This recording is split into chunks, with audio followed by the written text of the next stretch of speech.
So we open the panel discussion. So I invite all the speakers to come here. So I would like to congratulate all of the speakers, including the two wonderful gladiators. I'm glad there wasn't a lion let loose into the room. That's part of the gladiatorial combat, but you kept it pretty cool. Maybe a little bloody nose, but overall. I just wanted to make a comment. I thought Dr. Rahal and Dr. Novizio's lectures were amazing. I just wanted to make a comment which really, I think, brings some surgical information to the RFA procedural environment. So voice and vocal cord paralysis are related, but also not related. And I think we need to apply the higher standard, which we apply now to surgery with laryngeal exam. And Roberto, I was very pleased to hear that you check your larynx before and after every procedure. That is what is required after surgical procedures jeopardizing the recurrent laryngeal nerve, both in the American Academy of Otolaryngology 2013 guidelines and the ATA guidelines in 2016. Both say that voice may or may not be abnormal in the setting of vocal cord paralysis. If you have voice change of X after a procedure, the rate of vocal cord paralysis will typically be 2x. So if you want to clinically manage patients by looking at the larynx only if the voice changes, those guidelines permit that. But if you want to publish rates of paralysis, rates of true laryngeal dysfunction, you need to look at the larynx after every procedure. That's especially poignant in the setting of planned bilateral procedures, because unilateral nerve paralysis will be dysphonia and dysphagia, maybe. Bilateral paralysis will be tracheotomy. So I just wondered if you would comment on going that extra step, which is really supported by both the otolaryngology and ATA guidelines for laryngeal exam. Generally speaking, we perform fibrolaryngoscopy before and after every procedure, regardless to where the nodule is. So every procedure before and after. And hydrodissection effectively protects the nerve. But in special situations, we have also performed fibrolaryngoscopy during RFA, and this was extremely useful in preventing any vocal cord damage. What is your last point? Just that you perform that before and after. This is an extra step, like some of the things Dr. Yeah, mentioned that you take, but that provides a framework and a stability and a safety to your offering that may not always be necessary, but when you need it, you've got it in your back pocket. Okay. Thank you for this wonderful session. My question is to Professor Gharib and Mauri. Sometimes we face a patient with a multinodular goiter, small Thyrat 3 nodules less than 1 centimeter or less than 2 centimeter, and one suspicious nodule. We take a fine needle. It is a micropapillary carcinoma, less than 1 centimeter, no lymph node metastasis. Do you recommend active surveillance or surgery or thermal ablation? And the patient will tell you, tell me please, I don't know what to do, away from the patient preference. So ideally one nodule, micropapillary carcinoma, is for active surveillance. If there are 2 nodules and either both of them or one is a cancer, makes follow-up a little bit more problematic. So in general, the recommendations are single nodule for active surveillance. If there are more than one, you could, with good experience as a sonographer, you could follow these.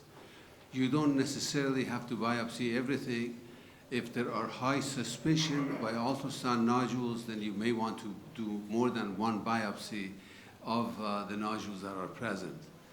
So the answer to your question is difficult because in the clinical setting, if the patient has nodules that are suspicious or highly suspicious. One is proven cancer and the other ones are suspicious. I think active surveillance would not be appropriate.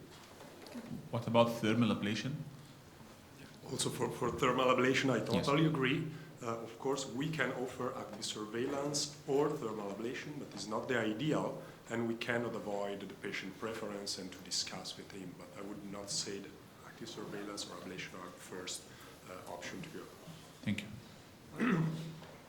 I just have to say one other thing. I hope that the audience won't go away after our presentation with that this was a debate and that it is either or. So in any patient with small papillary carcinoma, you have the choices. One is active surveillance. If you are familiar with it, if the patient wants it, that would be an option. If you have a good surgeon and you and the patient work like lobectomy, that would be a reasonable option. If you have a radiologist experienced in RFA or other procedures, in interventional procedures to treat, that would be another. So we here are debating not a choice, but we are saying that these are available options for you. You have to decide in your setting which would be appropriate for you and your patients. Good morning. I'm Win Mairoko. I'm an academic endocrine surgeon from New Zealand. I'd like to congratulate all of the speakers at the conference. One quick comment and then two questions. I'm perhaps one of the minority as a surgeon here, but when we stray away from what is expected gold standard treatment, we like to see robust evidence-based trials, and I would like to encourage some discussion around future evidence-based trials, prospective trials, evidence-based. A lot of the data presented is from Korea and China, and a lot of it was more than 10 years old, so it would be nice to see new data and prospective data. In my hands, a hemithyroidectomy is essentially a day-stay procedure, 30 to 40-minute operation. A lot of the data presented was suggesting a hospital stay of 6 to 7 days, which in our country doesn't happen. I have two questions, one for Dr. Mauri or the panel regarding ablation of papillary microcarcinomas. The gold standard is surgery. We can see that we have completely removed the tumour. We can also have pathological evidence of whether there's any aggressive features or not. When we remove a papillary microcarcinoma surgically and it looks as a low aggressive tumour, we might do one follow-up ultrasound scan and then discharge to the GP. My question for you is, with ablation, how much follow-up is required and for how long? My second question is for Dr. Hodak. I saw your image of the patient that went to theatre shortly after ablation. The surgical planes didn't look very clean at all, and I do wonder what the tissues are like after ablation for a surgeon or for Dr. Sinclair. What are the tissue planes like after the ablative procedures? Are they scarred? Are they more difficult? Does it make the job for the surgeon more difficult? Thank you. Can I start? Okay. So first of all, I think the real not competition, but let's say competition is between ablation and active surveillance rather than with surgery. It means once you decide you can even not treat surgically a patient, why not to provide a minimally invasive treatment? Of course, at that point, you have to follow the patient afterwards in a very similar way like active surveillance. So after ablation, I'm following the patient with an early follow-up at 6-8 weeks, at 6 months, 1 year, and then each year afterwards. That's my standard protocol. Yeah, the surgery question is a good one, and I think some of the surgeons in the room have probably operated on people who've had ablation, either ethanol or thermal ablation. I've operated on a few people who've had ethanol ablation, one person that's had radiofrequency ablation. The tissue planes anteriorly were a little more stuck, a little bit like a Hashimoto's gland, a Graves' gland, that kind of strap muscle's a bit more stuck to the surface. But the important area, the posterior area where the nerves and the parathyroid glands are, was pretty much like virgin territory, because the fact is, in those areas we use lower powers, we stay back from the posterior capsule, and at least in my N=1, but also in my colleagues who have also operated on people who've had ablation, those areas have been able to be dissected very safely and very easily. So I would argue that, you know, ablation, because of the way we do it, does not significantly impair the ability to do a surgery very safely. Actually, that's one of the advantages of RFA when I describe to patients, that we can always move to surgery, and the risk of it is no more or less than first-time surgery. So I'm in my early phase of RFA, but these are the sort of things where it'd be nice to have some prospective data rather than, you know, N=1 or anecdote. So, you know, I think this is a fantastic group to discuss these sorts of things and to move forward and actually have some more robust data as a group or multi-centres. Thank you. If I might comment on this, it's quite difficult to have prospective studies also for financial purposes, but having registries is by far cheaper. That's why we started a registry that is open in order to try to collect prospective data on that. Yeah, I would also just make the comment that until 2018, RFA was not FDA approved in the United States. And then we had this little problem, the pandemic, that kind of threw a wrench in the spoke. So the data is growing, and I think how many months has it been that there's been an RFA provider in Australia? No? I mean, it's... So there you go. So how come there's no prospective data yet? It's been two. I just have to write it up. I've got it. Yeah, so everyone's working on it. Hi, Pablo Moreno from Barcelona, Spain. First of all, I want to congratulate you all because your talks were very nice. My question is related to RFA, just because when it has been, you have said, Dr. Gharib has told us that if a patient should be recruited for active surveillance, it is suggested that the patient should be older than 60 years old. That's because of the trend. It seems that the PTC, the evolution is lower, okay? However, is there any concern about age when we consider RFA, or the age is just supplied by a more intense follow-up study? Thank you. So the question is about age, how we decide according to age of patients? What I mean is that active surveillance is not recommended for patients younger than 60, just because it is said, or it has been shown that the evolution of the disease is more aggressive. However, having this in mind, probably we perform of course, an eligible patient with a small, tiny nodular infracentimetric PTC. If we perform in a young patient RFA, probably we are treating a cancer that could be more aggressive than usual, more aggressive than if the patient was 60 or older. So it is not that active surveillance is not recommended for the young, it is not preferred. In other words, younger people would need to be followed for a long period of time. And so it doesn't make sense for a 30-year-old. And the data suggests that in the older population, there is very little change in the nodule. And therefore, if you're 60 or older, then active surveillance becomes a very attractive plan for follow-up, for management. It is not that it's not recommended for the young. If somebody, a young person, is not interested in any options, you could say active surveillance, yes, we'll follow you. But considering the age and the long-term follow-up would make it a little bit difficult. So that would be my answer. I don't know whether I answered your question, but...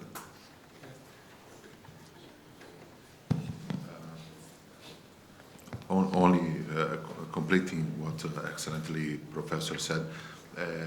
I said in my class that one of the ideal indications for ablation of DMCs have an intersection with the ideal cases for follow-up. The PTMC, well localized, single, excellent. But this is one point that maybe for ablation, Mauri could talk to, could be a difference, because one of the main advantages of performing a less invasive treatment is to preserve the thyroid TSH function, the thyroid function. And if this patient has 20 years, take medicines along 60 years, 70 years would be not so good. So we have performed some. I showed metastasis cases in young patients, but we have a reasonable number of younger patients that prefer and have indications in a nice localization nodal, and where we try to perform RFA. Of course, that's what we say in the first attendment. We will treat, and the condition is you must like me. I have to see you in 1 month, 3 months, 6 months, 12 months, 6 months, 6 months, 6 months, 6 months, year, at least 5 years. It's mandatory. The same it was it is in surgery. We don't perform thyroidectomy. Greg does not perform thyroidectomy. Oh, bye. The same thing. This is important. This is important.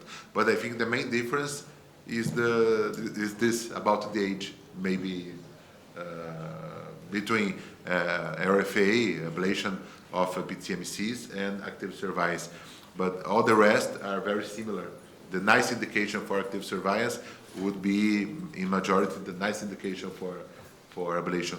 That depends on the menu. We said we have a menu, and we have to talk and decide. Thank you. That's a quick question. Excuse, please, short question. No, very short. So would you maintain the indication of RFA in a young patients with contralateral lesions, 3-4 millimeters ISO or hyperechogenic lesions? Thank you. Yes. We can ask. If there was another small treatment. I have a question. Okay. Let's do it again. Okay. Please show. My question is from Dr. Valcavi and Dr. Rahal. After RF ablation of metastatic lymph nodes and after a successful ablation, do you advise for getting a session of radioactive iodine or not? Or whom patients are eligible for take or are indicated for take the radioactive iodine after ablation of the metastatic lymph node? No one? Other lymph metastasis. No. You do the ablation and everything is successful, and at the control sonography we have no lymph nodes. Ablation of a thyroid node. Metastatic lymph node. Treated, well done, well resolved. Yes. Is necessary to take a new therapeutic radioactive iodine. No, if you've treated the lymph nodes, you don't need to treat with radioactive iodine also. For preventing another recurrence at the future. So you assume that radioactive iodine will prevent more lymph nodes? I don't know. Yeah. Probably not. No. Thank you. Only this follow-up similar to RFA surgery. The similar follow-up. After the surgery, some surgeons refer the patient to after the neck dissection. Thyroidectomy, lymph node dissection, everything is good, and they prefer to take one session of radioactive iodine. My question is, if is it necessary after the RFA or not? We do not use to perform radioiodine. Do not perform. The main thing is to follow these patients and a multidisciplinary discussion. Maybe sometimes if we are discussing with a surgeon, an oncologist, and why not do this? But in our case, at this moment, we didn't perform. Okay. Thank you. Unfortunately, you have to. Just short one. Can- I think the proper follow-up after ablation is to do as usual, the thyroglobulin, the antibodies to see if there is any chemical persistent or relapse with the disease. After that, you may proceed to the other things. I'd like to add one more comment to the question that was asked. I think in general, your question is a good one because in general, endocrinologists believe that radioiodine is a good choice for cervical recurrence. That is not a good choice. So in general, if there is cervical recurrence, it is either a surgical procedure or with the new suggestions with RFA. So radioiodine is generally not effective when the disease is in the neck. So when you treat with RFA or with surgery and you clean the neck, then you follow this patient with imaging. And if there was any further recurrences, I would stay away from radioiodine as a test and treatment, but again consider either surgical treatment or RFA for treatment of recurrent disease. Radioiodine is not a good choice for cervical recurrent cancer. Okay, the session is closed. Thank you very much to all the speakers. And